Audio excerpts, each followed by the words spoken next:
It's been about a month since I started using this LG Nano95A, and I think that's enough time to move past those first impressions. In this video, I'll share what I've loved, what's disappointed me, how it's been performing with everyday use, and whether I still think it's worth buying. Let's get started.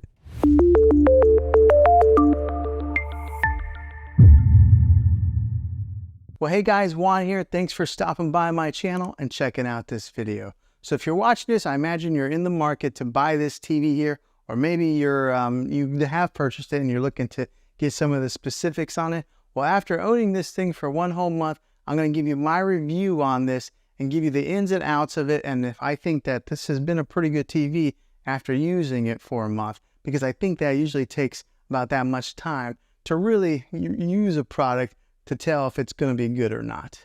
So let's go ahead and dive into some of the review portion of this. And then toward the end of the video, I'll give you my final analysis on if it's worth it after using it for a month. All right, so first off, it does have that UHD quality that's on the screen here. Right now, I just got like a picture that came on the display here, which is a really cool picture, by the way. But it does have the ultra high definition. And if you're gonna buy a TV, make sure you get one that is a UHD TV. I think a lot of the TVs that are coming out nowadays, that's kind of a standard, but make sure that you're looking for that specific name set, UHD TV. I think just because you're a future-proof yourself if you do buy a TV like that. It does have that 4K quality, that quantum 4K processor core that's inside this thing, which makes it really good whenever you are switching from maybe an app to opening up an app. With that quantum core processor that is built into this TV, it makes it pretty quick to pull up any kind of movie or anything that you're looking to watch. So let's go ahead and pull up one of the menus here.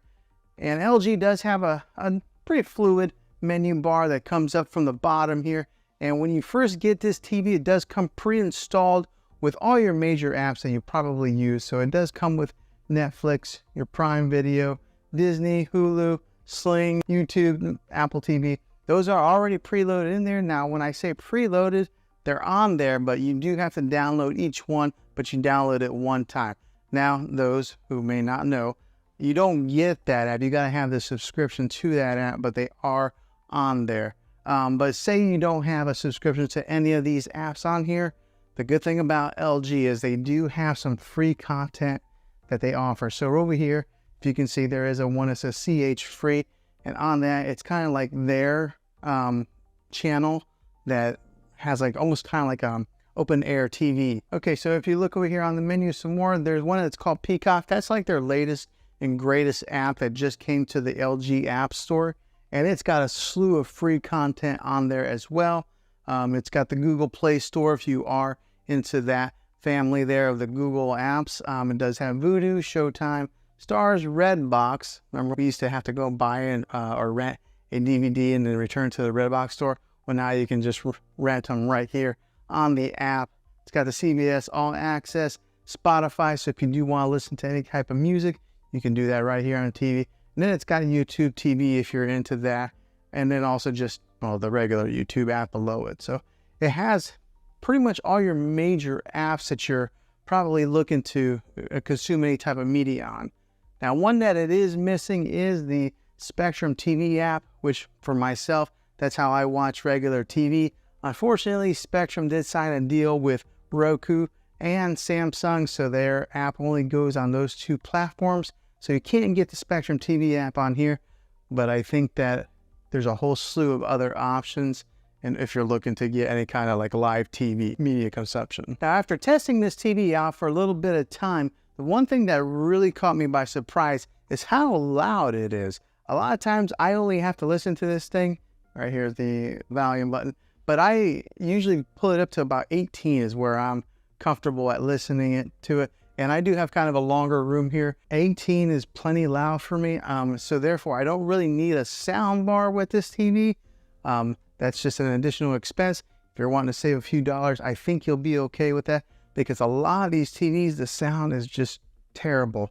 But with this one here, it performed pretty well. Now, if you do want to get some of those booming bass sounds whenever you're watching your action TV or anything like that, then yeah, look at maybe adding a sound bar to enhance your movie watching experience. But if you're just looking to save a few bucks, this TV, the sound in it will do just fine. Now, like I mentioned before earlier in the video, it does have that quantum core processor that helps push that 4K content on this thing, which is great because it gives you that nice, crisp, clear image like this one here that's on the screensaver. That quantum processor helps boost and makes those colors very vibrant and maybe reduces a lot of the noise that would be in an image. Therefore, it does also translate into video watch, giving you that really dynamic color that you're looking for. Also, with that quantum processor core, it upscales the 4K movie watching experience whenever you are watching any type of movies or TV shows that are broadcast in that 4K quality. And with that powerful processor that is built in there, if you are a gamer, it gives you that low input lag. So whenever you're playing any type of games that have a first-person shooter games or anything that's like maybe driving or maybe sports games where the ball's flying through the air, because of that processor, you're going to get better clarity and it's going to be able to interchange with the motion of those games, giving you a very pleasant gaming experience. Now, another good thing with this TV is the thin bezel that is all the way around, making it really nice for your decor, because a lot of your TVs that are coming out nowadays, they try to go as thin as they can on those bezels. This one here does a pretty good job as far as being able to maybe match into your decor. Right now, I just have it sitting on top of a dresser. There are 4 screw holes on the back, so that way you could mount this on the wall if you wanted to. Now, let's talk about the back a little bit more and just talk about the inputs that it does have. Okay, so on the back of this thing, there is a USB input in case you're wanting to hook up any type of media player to it. It does have 3 HDMI inputs with that ARC HDMI in case you're wanting to hook up, one of your game systems like an Xbox or a PlayStation to this. It does have the ARC HDMI input on here also, giving you 2 other HDMI inputs. It does have an Ethernet port in case you're wanting to wire in your internet directly into this. And it does have your RCA jacks with all the color coded. And it does have that old-fashioned coax cable in case you're wanting to hook up an antenna to this thing and watch any live open-air TV. Okay, and just to give you a quick little look at the remote here, this is what is on the remote. It does have a built-in Netflix button. It's got a built-in Prime Video button, and then there's a Movies button right here, so that way you can customize it. But it's got all your major settings buttons and everything that you would normally need. And the thing I like about it does have that push button feel versus having maybe a touchscreen, kind of like an Apple TV remote. So yeah, this is what the LG remote looks like. And if you are somebody who watches a lot of sports, it does have a 120 Hertz refresh rate to help with that sports watching experience. So for example, whenever you're watching like soccer and they kick the ball up in the air, and sometimes you would see like a blur on some of those cheaper TVs. With this one here, because of that refresh rate, it's nice, crisp, and clear as it's going through the air. So if you're into sports watching, this would be a good TV for you. And on the smart end, it works for all your major smart devices. So it works with your Google Assistant, your Amazon Alexa, and Apple HomeKit. I ended up setting off my Alexa device anyways. So it does work really well with all your smart companies.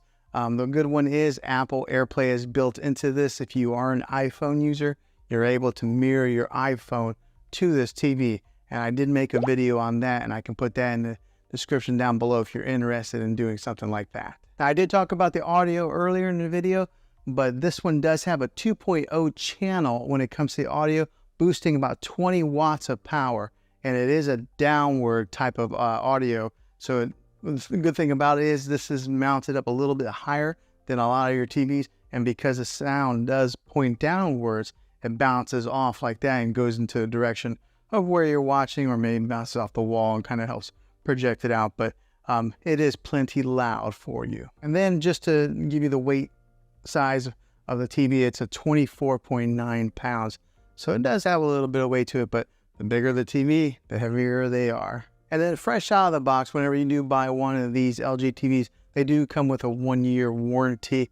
I've never really had to use any warranties on my TV, and I've never bought any extended warranties myself. That's just me being an average consumer. Okay, so would I recommend this TV after using it for 1 whole month? I think that if you are using it in maybe a spare bedroom or using it for gaming, I think that it would be a great TV for those situations. As far as maybe making it your main TV in your living room where you got a bunch of people watching it, I think I would probably upgrade to something a little bit better. But I think for the average person that is watching it in a spare bedroom or gaming, this would be a good TV for you. So maybe this video was helpful to you. Hopefully it was. If you are looking to buy this thing, I'll have a link in the description down below. If this video was helpful, go ahead and click a thumbs up on it. Go ahead and subscribe to my channel. I make tech videos all the time, and I'd love to have you back in the next one. Take care.